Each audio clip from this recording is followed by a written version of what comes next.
Bonjour à tous et bienvenue sur ce tout premier numéro de Confession Alumni. Donc le but est de rencontrer les étudiants congolais qui ont fait leurs études en France et qui maintenant ont intégré la vie active. Donc ils vont nous parler de leur parcours, nous parler du fait s'ils ont fait Erasmus ou pas, nous donner des conseils à vous qui nous regardez également, que vous soyez au Congo ou en France ou dans un autre pays d'ailleurs.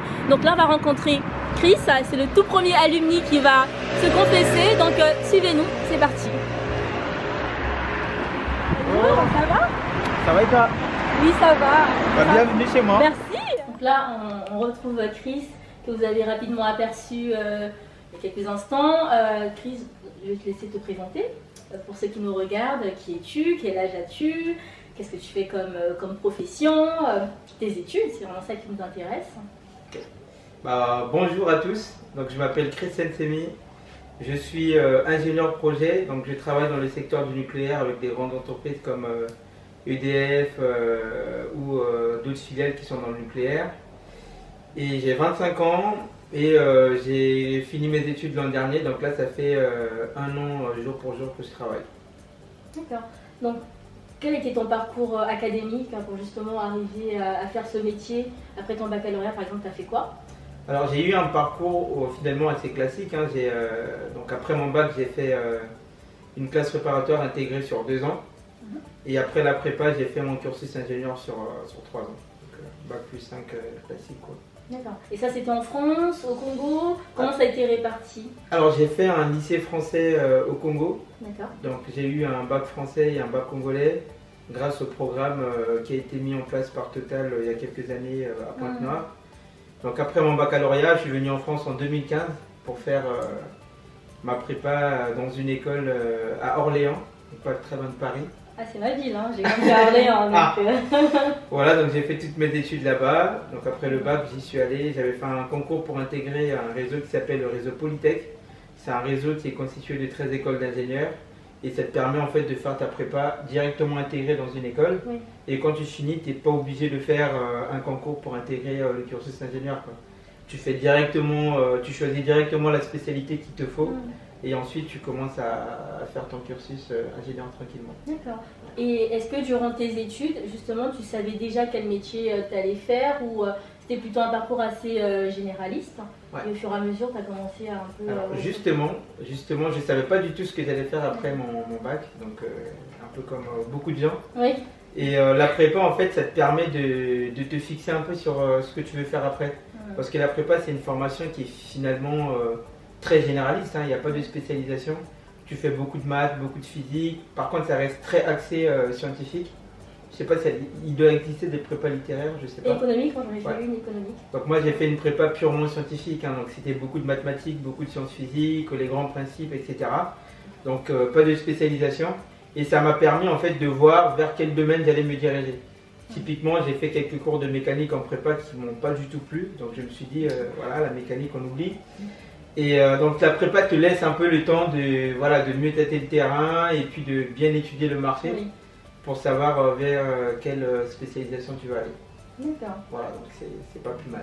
Parcours très enrichissant, donc tu as fait Polytech. Et je sais que de nombreux étudiants durant leurs études font des échanges universitaires, oui. Plus connus sur le nom d'Erasmus. Donc Erasmus, pour la petite histoire, un peu d'histoire. En fait, c'est un programme qui a été créé en 1987 par justement la Commission européenne afin de permettre justement à des étudiants, mais également à des personnes, des demandeurs d'emploi, des professeurs, des formateurs, justement de partir à l'étranger, donc ça peut être en Europe, en Afrique, en Asie, en Amérique, pour justement, entre guillemets, gagner en compétences, en connaissances, même en employabilité justement. Et justement revenir un peu plus concurrentiel sur le marché. C'est très enrichissant. Est-ce que toi, tu en as fait justement ce programme, tu en as bénéficié? Alors oui, donc il faut savoir qu'en France, il y a la CTI, la Commission d'éthique d'ingénieurs, qui oblige à certaines écoles de faire des mobilités internationales. D'accord. Donc après, il y a des conditions. Pour les personnes qui viennent de l'étranger, donc qui ont fait leur baccalauréat à l'étranger, il n'y a pas d'obligation par rapport à ça. Mais pour les étudiants français, c'est obligé d'aller à l'étranger au moins une fois pendant ton cursus scolaire. Donc ça peut être soit un programme d'échange, ça peut être un stage comme tu l'as dit, hein, on peut aller pour aller travailler, pour aller faire du roofing ou des choses comme ça. C'est obligé de le faire. Moi j'étais pas obligé parce que je suis étudiant étranger, enfin j'étais étudiant étranger. Et donc moi j'ai choisi personnellement d'aller faire un programme d'échange. Alors initialement c'était prévu que j'y aille pour un semestre. Et après quand je suis arrivé sur place, bon on en reparlera un peu plus tard, ça se passait tellement bien que je me suis dit bon je vais prolonger mon séjour sur un an. Alors pourquoi j'ai voulu faire ce programme là? Tout simplement parce que par rapport à ma formation, donc j'ai commencé ma première année de cycle ingénieur et c'était encore un fourre-tout, donc c'était une formation assez généraliste et je savais que la quatrième année allait être exactement pareil. D'accord. Alors pour que les gens puissent nous comprendre, donc prépa c'est 2 ans, donc ça équivaut à bac plus 2. Exactement. Une fois que tu termines ta prépa, tu arrives en licence 3 à vrai dire. Mais voilà. pour toi, tu considères ça comme étant la première année du coup de ton cycle d'ingénieur, mais c'est vraiment une licence 3. Voilà, c'est ça. Si on fait l'équivalence avec le système LMD, oui c'est ça. Donc pourquoi j'ai choisi de faire un Erasmus? Parce que effectivement, c'est parce qu'on avait le TOEIC qui nous attendait. Le TOEIC c'est obligatoire, hein, pour avoir ça en anglais. Donc je me suis dit, il faut absolument que je fasse un programme d'échange. Je fais partie des gens qui pensent vraiment que la meilleure façon d'apprendre une langue, c'est d'aller la pratiquer directement dans le pays dans lequel ça se parle, quoi. Et donc c'est pour ça que j'ai d'abord voulu faire un Erasmus, et deuxièmement parce que il y avait un programme qui m'intéressait, donc c'était un master spécialisé dans tout ce qui est énergie renouvelable. Et je savais que j'allais pas pouvoir le faire en France avec mon cursus, avec le cursus scolaire que j'avais choisi. Donc il y avait le programme scolaire, il y avait la motivation de la langue, et aussi le fait que le pays, il était très bien. Je viens d'un pays où il fait chaud, donc aller sur une île, c'était tout bénéf pour moi, quoi, on va dire. Là, tu fais durer le suspense. Du coup, tu as choisi quoi comme pays? Voilà, donc j'ai choisi un pays qui n'est pas très connu. Ça s'appelle Chypre. Donc c'est une île qui est dans la Méditerranée entre la Grèce et la Turquie. Donc j'ai choisi ce pays-là pour faire mon Erasmus. Sachant que j'avais le choix. Hein, Alors ce qu'il faut savoir, c'est que tous les étudiants ne vont pas aller forcément au même endroit. Donc chaque université a ses partenariats avec un certain nombre de pays, donc un certain nombre d'universités. Donc en fonction de l'université dans laquelle... Là c'est même pas par rapport à l'école, hein, là c'est vraiment l'université. Donc chaque université a des partenariats avec certaines universités à l'étranger. Donc en fonction du programme scolaire qui t'intéresse plus ou moins, tu vas savoir dans quel pays tu vas aller. D'accord. Est-ce que tu peux du coup nous parler un peu plus des démarches avant même que tu ailles à Chypre, tu vois? Oui, alors les démarches, donc il y a pas mal de démarches à faire. Et il y a un service qui est dédié dans chaque université. Donc là, c'est même pas par rapport à une école. Là, c'est vraiment à l'université parce que c'est l'université qui s'occupe de tous les programmes d'échange à l'échelle du campus, on va dire. Donc s'il y a une école qui est intégrée à l'université, c'est l'université qui s'en occupe. Et donc nous, on avait un service qui était dédié pour tout ce qui est suivi et accélération des démarches administratives. Donc première chose à faire, c'est choisir le programme scolaire qui t'intéresse. Parce que finalement, c'est le programme scolaire qui va conditionner le pays dans lequel tu vas aller.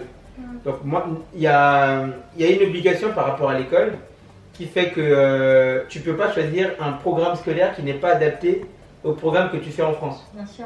Supposons que tu fais des études en mécanique, tu ne vas pas aller choisir des matières littéraires en Angleterre ou aux États-Unis. Donc voilà, il faut qu'il y ait un peu de cohérence. Donc première chose à faire, c'est choisir des matières ou des unités d'études pour parler des unités d'enseignement pour parler comme en France, qui correspondent plus ou moins à ta spécialisation ou à ton programme de formation dans ton université d'origine. Donc ça c'est la première chose à faire. Une fois que tu as choisi les matières, donc dans une formation donnée, une licence, un BTS, un master, etc., tu vas donner ça à ton directeur de formation et c'est le directeur de formation qui valide les matières que tu as choisies ou pas en fonction du programme scolaire. D'accord. Donc ça peut arriver que les directeurs de formation refusent un Erasmus, enfin pas un Erasmus, mais refusent un programme scolaire parce qu'il n'est pas du tout adapté à ce qui est enseigné en France et ce qui est tout à fait légitime hein, parce que... c'est dans l'intérêt justement de oui, voilà. Il n'y a pas d'intérêt d'aller faire un master ou une licence dans un autre pays si en revenant tu aurais des difficultés pour terminer ton cursus. Donc le but c'est que ce soit un programme d'échange. Donc ça c'est la première étape, valider le programme scolaire avec le directeur de formation. Et une fois que tu as fait ça, tu choisis naturellement, quand tu choisis les matières, c'est par rapport à un programme dans un pays donné, donc tu as déjà choisi ton pays. Et tu fais un certain nombre de vœux. Parce qu'il n'y a pas que toi qui veux aller à l'étranger, hein, il y a beaucoup d'étudiants qui veulent y aller. Donc tu vas faire un certain nombre de vœux, un peu comme après le bac, quand on Parcoursup. Voilà, Parcoursup ou Campus France. C'est un peu le même principe. Donc tu choisis plusieurs universités et en fonction de tes moyennes à l'école, tu auras soit ton premier choix, ton deuxième ou ton troisième. Mais généralement, allez, en termes de statistiques, plus de 80 voire 90% des gens ont leur premier choix parce qu'effectivement les quotas sont quand même assez larges et ça permet à un certain nombre d'étudiants de faire ce qu'ils veulent dans le pays qui les intéresse, quoi. D'accord. Et j'imagine qu'il y a quand même un niveau d'études requis avant d'aller en Erasmus. Exactement. Donc quand tu choisis un programme, si tu vas pour un semestre par exemple, donc il y a des prérequis qui sont écrits sur... En fait, pour chaque école, ils te demandent d'avoir un certain nombre de prérequis. Donc en fonction de tes bases, tu sauras si ce programme-là est fait pour toi ou pas. Et après, il y a toujours les étudiants qui sont partis avant toi, sur qui tu peux t'appuyer pour demander est-ce que le programme qu'on fait en France est adapté par rapport à ce qui se fait là-bas. Est-ce que je n'aurais pas des difficultés, par exemple, en anglais, enfin, j'en sais rien, une matière que tu as choisie, mais que tu n'as pas l'habitude de faire dans ton cursus normal, quoi. D'accord. Donc il faut vraiment que ceux qui nous regardent comprennent qu'on n'est pas lâché comme ça, il y a vraiment un réseau, il y a un suivi tant de l'école, de notre école d'origine et celle qui va nous accueillir. Exactement. Si jamais on a un problème, alors on ne nous met pas en contact tout de suite avec l'école, hein, mais il y a toujours l'adresse mail standard de l'université qui est accessible sur internet. Donc chacun peut envoyer un mail s'il a un doute sur une matière. Le contenu, normalement le contenu de différents cours sont bien détaillés. Donc si jamais tu veux voir ce qui se fait derrière le programme, j'en sais rien, management, tu peux aller voir tous les différents cours, les détails, etc., les objectifs, et ça te permettra de choisir aussi ton cours et de voir si c'est adapté par rapport à ton projet professionnel. C'est surtout ça. Ok. Et Chypre, alors, est-ce qu'il fallait parler anglais, il fallait avoir un très bon niveau ou un niveau plutôt, on va dire, alors donc c'était ma crainte, c'était ma crainte parce que bon, j'avais pas un niveau dégueulasse en anglais, mais je me disais, aller faire les sciences en anglais, j'ai jamais fait ça, j'appréhendais un tout petit peu. Donc je me suis dit, en fait, normalement, je voulais aller soit aux États-Unis, soit au Canada, ou rester en Europe. Mon premier choix, c'était les États-Unis. Et il y a eu parce qu'en fait, ce qu'il faut savoir, c'est que en fonction du pays où tu veux aller, il va y avoir un certain nombre de contraintes. Pour aller aux États-Unis, il faut un apport financier de la part de tes parents, de ta famille, etc. Alors que dans d'autres pays européens, grâce au programme Erasmus, justement, parce que Erasmus, c'est qu'au niveau de l'Europe. Au niveau de la France, au niveau des États-Unis ou d'autres pays, c'est d'autres programmes. Au Brésil, par exemple, à l'Université d'Orléans, on a ce qui s'appelle Brafitech. Donc c'est un partenariat entre l'Université d'Orléans et puis certaines universités au Brésil. Donc ça, c'est un programme qui est complètement différent d'un Erasmus, on va dire, qui se fait en Europe, quoi. Donc moi, j'avais le choix entre aller aux États-Unis, aller au Canada ou aller en Europe, ou rester en Europe, pardon. Donc moi, je suis pas allé aux États-Unis, pourquoi? Parce que l'apport financier était trop conséquent. Et le Canada, bon, il faisait très froid, en plus de ça. Alors là, le cliché. Il faisait hyper froid, et en plus de ça, notre école n'avait pas de partenariat avec les universités anglophones, c'était que la partie francophone. Donc je ne voyais pas trop l'intérêt d'aller faire un programme d'échange dans la même langue. Et donc j'avais le choix entre les pays de l'Europe de l'Est ou la Finlande, la Suède, avec qui on avait des partenariats. Je ne suis pas allé dans ces pays-là pour les raisons que j'ai évoquées tout à l'heure. Le froid. Voilà. Donc je voulais aller dans un pays chaud, j'ai choisi Chypre naturellement, quoi. D'accord. Et justement, comment ça s'est passé, ton arrivée? Très rapidement, hein, est-ce qu'il y a des différences avec la France, le Congo? Qu'est-ce qui t'a marqué? Alors Chypre, il faut savoir que historiquement c'était une ancienne colonie britannique. Après, les Turcs sont arrivés. Donc, Chypre est une île qui est divisée en deux. Donc, il y a la partie grecque qui fait partie de l'Union européenne. Et après, il y a la partie turque qui ne fait pas partie de l'Union européenne. C'est un seul pays. Hein. Et donc, nous, on était dans la partie européenne parce que justement, on est parti pour un programme d'échange. Et alors, il y a aussi un autre critère que j'ai pris en compte quand je choisissais le pays dans lequel je partais. C'était l'aspect visa. Parce que bon, j'étais un étudiant étranger. D'accord, quand on est étranger, c'est différent que quand on est un étudiant Exactement. français. D'accord. Si tu vas dans un pays de l'espace Schengen, ton Oui. titre de séjour en France te permet d'aller dans ces pays-là. Exactement. Mais si tu vas dans un autre pays, il y a d'autres réglementations. Soit ils te demandent un visa. Pour aller aux États-Unis, il faut un visa. Pour aller en Irlande, il faut un visa spécial UK. Donc en fonction du pays dans lequel tu vas aller, tu vas avoir des contraintes qui vont faire que bon, tu vas choisir un pays plutôt qu'un autre, quoi. Mais c'est important ce que tu dis, parce que parfois on n'y pense pas, alors que c'est un point qui est assez déterminant justement. Ah bah oui, justement, l'une des raisons, en plus de l'aspect financier qui en fait que je ne voulais pas aller aux États-Unis, c'était toutes les démarches administratives à faire pour le visa, en plus les démarches à faire pour les études et tout. Alors que Chypre fait partie de l'Union européenne. Donc en tant qu'étudiant étranger ou congolais, je pouvais y aller sur une durée de 3 mois sans avoir besoin d'avoir un visa. D'accord. Donc après les 3 mois, soit tu reviens en France, tu fais une semaine et tu repars là-bas, soit tu vas dans un autre pays de l'espace Schengen. Moi j'étais parti en Grèce qui est juste à côté. Je suis resté une semaine, après je suis revenu et le compte à rebours, mon côté était revenu à zéro. C'est comme si je n'étais jamais parti là-bas. Ouais. Donc j'ai pas eu besoin de faire un visa pour aller à Chypre.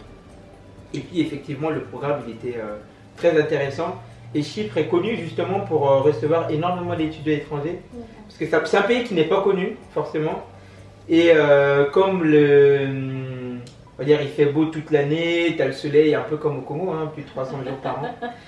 Donc il y a plein d'étudiants qui veulent y aller. Et donc moi je suis parti avec un ami qui était dans le même cursus de formation que moi. Donc on était en colocation. Donc, quand on est arrivé, on n'a pas eu de complications. Hein. On n'a pas galéré, on arrive à l'aéroport. Bon, c'était tu passes un petit comme tous les aéroports, oui, hein, quand tu arrives, il y a des contrôles Ah. assez classiques. Et quand tu arrives dans le pays, les transports en commun sont organisés d'une autre manière, voilà. Et tu t'adaptes. Voilà. Au début c'est un peu compliqué, un peu comme nous quand on est arrivé en France au début, hein, c'était très galère. Donc on s'adapte. Et puis ce qui était bien avec Chypre, c'est que il y avait un organisme qui s'occupait des étudiants étrangers. Alors c'est des organismes qui existent un peu partout dans tous les pays où se font le programme Erasmus. Il y a un réseau qui s'appelle ESN, c'est Erasmus Student Network. Donc en gros c'est un réseau qui s'occupe de tous les étudiants étrangers dans chaque université. Et normalement tu as un bureau quasiment dans chaque université, hein. Ça existe. Donc eux, ils vous donnent des informations assez pratiques sur la ville, sur le pays en général, des endroits à visiter, des points de vigilance, etc. Donc c'est assez... et donc on avait ce réseau-là, plus un autre réseau qui s'ajoutait et qui s'occupait vraiment de tout ce qui est vie étudiante. Donc ils organisaient des événements toutes les semaines. Donc il n'y a pas un seul jour où il n'y avait pas un événement étudiant qui était organisé. Donc il y avait plein de choses, hein. Enfin, tout le monde y trouvait ce qu'il voulait. Donc si pour les gens qui aimaient bien sortir, il y avait des événements pour sortir, pour bouger, pour étudier, pour découvrir, faire du tourisme. Il y avait un peu de tout, quoi. Donc niveau suivi, donc il y a un suivi qui se fait au niveau de l'université d'origine et il y a un autre suivi qui se fait à l'échelle nationale dans le pays où tu vas et à une échelle encore plus réduite au niveau de l'école. D'accord. Donc on est vraiment pas perdu. Voilà, c'est ça. Tout à l'heure, tu nous parlais du fait que tu étais censé rester un semestre et en fin de compte, tu as prolongé ton séjour. Déjà, est-ce que c'est possible et pourquoi? Alors, donc, initialement, quand on part pour un programme d'échange, on y va soit pour un semestre, soit pour une année académique. Et moi, j'avais choisi de partir initialement sur un semestre. Et ça se passait tellement bien. Et j'avais l'impression de ne pas avoir terminé le master que j'avais choisi. Et en plus de ça, le programme scolaire du semestre d'après me paraissait plus intéressant que ce que j'avais déjà fait. Bon, je me suis dit, bon, ce serait bien de prolonger. Donc c'est possible de prolonger son séjour. Et les démarches sont beaucoup plus simples. Tout ce que tu as à faire, c'est discuter avec l'université qui t'accueille. Donc tu discutes avec le directeur de formation, tu lui dis voilà, j'aimerais bien prolonger mon séjour. Et lui, il te dira en fonction du quota qu'ils ont, parce qu'il y a un quota à respecter pour les étudiants qui viennent en Erasmus, hein. En fonction du quota qu'ils ont, etc., il te dira bah oui, nous, il n'y a pas de problème, vous pouvez rester. Et donc, juste une validation du directeur d'études dans ton université d'accueil, juste ça, tu envoies ça à ton école ici en France. S'ils sont d'accord, ils valident et tu prolonges ton séjour. D'accord. Voilà. Et en totalité, tu es resté combien de temps à Chypre? Donc finalement, je suis resté toute une année. Donc j'ai fait une année académique. Je suis resté 9 mois là-bas pour terminer le master que j'avais choisi. Et ensuite, je suis revenu en France pour continuer.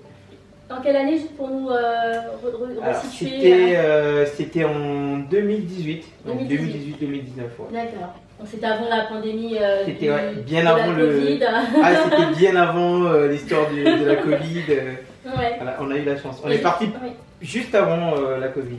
D'accord. Et juste pour rappeler à ceux qui nous regardent, donc en fait les programmes Erasmus, tout ce qui est échange, ont été suspendus durant la pandémie pour des raisons tout à fait logiques, sanitaires. Donc là, normalement, ça devrait reprendre. Après, il y a eu quelques exceptions où c'était possible de partir à l'étranger, mais du coup, les cours étaient à distanciel. Donc, on perd un peu l'âme de l'Erasmus, en fait, si on ne prend pas les étudiants étrangers. Donc, normalement, ça devrait reprendre d'ici 2022. Après, tout dépend de la situation sanitaire, bien sûr. Tout dépend des pays qui... chaque pays a ses restrictions. À sa politique. Et là, il y a des gens qui continuent de partir en Erasmus, à l'étranger. Moi, j'ai une amie qui est partie au Canada il n'y a pas très longtemps. Qui était à l'université d'Orléans aussi. Toujours en ok. Voilà, tout dépend des restrictions des différents pays et puis de l'université, quoi. Enfin... D'accord. Et quelle est la différence entre les trois pays, la France, le Congo et Chypre? Donc il y a énormément de différences, mais les mentalités ne sont pas déjà les mêmes. Et puis le système scolaire n'est pas le même entre les trois pays.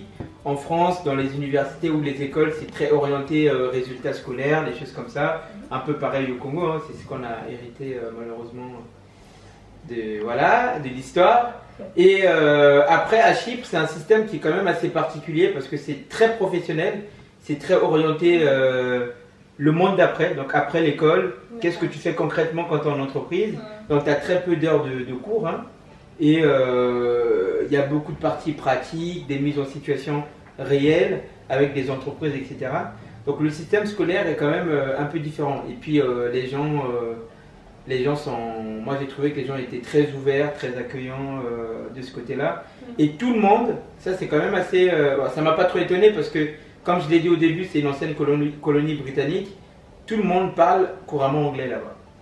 Donc même le boulanger du coin, quand tu vas chercher ta baguette, tu lui demandes ça en anglais, tu lui poses la question en anglais, il te répond sans problème. Il n'y a pas la barrière de la langue, même si la langue officielle là-bas c'est le grec, mais tout le monde parle quasiment anglais. D'accord, c'est bien.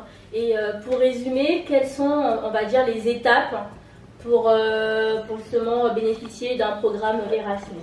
Grosso modo, pour ceux qui nous regardent. Alors, première étape, choisir son programme scolaire, donc choisir ses matières en fonction des partenariats qu'il y a entre votre université et les universités partenaires. Valider ces matières avec le directeur de formation de votre école ou de votre université. Et ensuite, c'est la direction des relations internationales de l'université qui envoie votre dossier via une plateforme dédiée à l'université d'accueil. L'université d'accueil regarde vos notes, vos moyennes, etc. Et en fonction de ça, ils vont vous accepter ou pas. Et une fois que vous êtes accepté, vous prenez votre billet d'avion, vous y allez, vous faites votre programme d'échange. Il y a des structures qui sont prévues pour vous accompagner tout au long de votre programme. Et en plus de ça, vous avez une petite aide financière. D'accord. Voilà. Et justement, par rapport à l'aide financière, c'est un point qui est très important. Qu'est-ce que tu as à dire justement aux personnes qui souhaitent partir en Erasmus? Comment ça se passe? Est-ce qu'on a une aide de l'école, de la région, une bourse? Et toi de ton côté, qu'as-tu bénéficié? Alors il y a une aide financière effectivement pour toutes les personnes qui font le programme Erasmus en Europe. Cette aide-là, elle est plus ou moins la même pour tout le monde. La seule différence, c'est au niveau des pays. Donc les pays dans lesquels le coût de la vie est beaucoup plus élevé, forcément les étudiants vont avoir une bourse plus élevée. Et pour ma part, c'était une bourse qui n'était pas négligeable. La bourse Erasmus, elle était à hauteur de 200 et quelques euros par mois. Et en plus de ça, il y a la bourse de la région. Donc ça dépend ça varie d'une région à une autre. Et dans la région centre, on a la chance d'avoir une bourse qui est plutôt pas mal. Donc c'était de l'ordre de 200, à peu près 200 euros. Ce qui fait que ça te fait à peu près 400 à 500 euros de bourse par mois. Et ça te permet justement de payer ton loyer et puis de mener de profiter de ton séjour sans forcément penser à l'aspect financier, quoi. Voilà, franchement, c'est parfait, sachant que le coût de la vie, comme tu l'as dit, est vraiment différent de la France. Donc forcément, 400 € à Chypre, c'est différent de 400 € en France, quoi. Voilà, sachant que le coût de la vie est beaucoup moins cher, comme tu l'as dit. Tu t'en sors avec 400 €, on va dire. Ok. Écoute, là on arrive quasiment à la fin de notre entretien. Et on va du coup parler de un peu la particularité de cette interview, c'est de justement de choisir une personnalité que tu admires, congolaise, ou de nous présenter 2 endroits que tu aimes bien, un en France et un au Congo. Qu'as-tu choisi? Donc, des endroits, déjà l'endroit qui m'intéresse le plus, on va dire, c'est ma ville de naissance, hein, c'est Pointe-Noire, Pointe-en-la-Belle, comme on dit. Donc, cette ville-là, elle m'a vu naître, et puis il y a plein de choses qui se font. Il y a plein de choses à découvrir à Pointe-Noire. Est-ce qu'il y a un endroit particulier à Pointe-Noire oui, qui t'est cher? Oui, c'est mon quartier, c'est le quartier Vungu. Tiens. Bonjour. C'est un quartier dans lequel tout le monde tout le monde s'entraide, la solidarité est vraiment présente, etc. Et moi c'est cet endroit-là que j'aime bien. Il y a beaucoup d'échanges entre tous les habitants, etc. C'est important. Et il y a de quoi faire, on va dire, dans ce petit quartier. Et en France, du coup? Et en France, c'est bien évidemment Orléans. La ville qui m'a accueilli en France. Donc c'est une petite ville, mais qui est très bien pour les étudiants, pour les gens qui n'aiment pas trop des grandes villes comme Paris, etc. C'est très bien. Et c'est à 1 heure de Paris. Voilà. Et puis si je peux rajouter un truc, l'année que j'ai passée à Chypre pour mon Erasmus était la meilleure année académique de ma vie. Voilà. Ah oui. Si ça peut vous donner envie. Parce que le programme il est riche tant sur le plan scolaire que sur le plan humain, relationnel. Ça te permet de rencontrer des gens de différents pays, de discuter d'autres choses que de ceux dont tu discutes quand tu es en France avec tes collègues, etc. Et puis ça te permet d'élargir ton carnet d'adresses. Ce qui est très important quand tu recherches un stage, un travail, etc. C'est toujours bien d'avoir plusieurs pistes sur qui tu peux compter. D'accord. Écoute, là l'entretien va prendre fin. Est-ce que tu as une petite conclusion à faire? Alors un conseil à donner, franchement, moi ce que je dis aux gens, c'est qu'il faut faire ce programme-là au moins une fois pendant son cursus scolaire. Si on peut le faire, effectivement. Donc c'est un programme qui n'est pas réservé uniquement aux étudiants français ou européens. Tout le monde peut faire un Erasmus, tout le monde peut partir pour un programme d'échange. Tout dépend des partenariats qu'il y a avec votre université. Renseignez-vous auprès des relations internationales. Et puis vous inquiétez pas pour l'anglais. Au début ça va vous faire peur. Mais une fois que vous allez arriver sur place, vous prendrez vite vos marques. Un peu comme on est arrivé en France au début, c'était un peu compliqué. Et la langue, ça s'apprend. Et les professeurs dans les universités d'accueil vous comprendront parce qu'ils savent que vous venez d'un pays francophone, etc. Donc tout le monde est plus ou moins dans la même sauce. Et vous allez beaucoup monter en compétence dans la langue. Donc franchement, n'hésitez pas, faites-le au moins une fois. Et vous n'allez pas regretter en tout cas. D'accord. Écoute, merci beaucoup Chris. Donc là on arrive à la fin de cette confession alumni. Donc moi de mon côté je vous remercie de nous avoir suivis. Merci également à Rudy qui est présente avec nous derrière la caméra. On se retrouve très prochainement pour une nouvelle confession alumni avec un autre alumni qui nous parlera également de son parcours. En tout cas j'espère que cela vous a permis de justement voir les différents parcours, les différentes possibilités qu'on peut faire justement en étant un étudiant en France. Donc voilà, merci beaucoup et à très bientôt. Merci. Au revoir. Salut.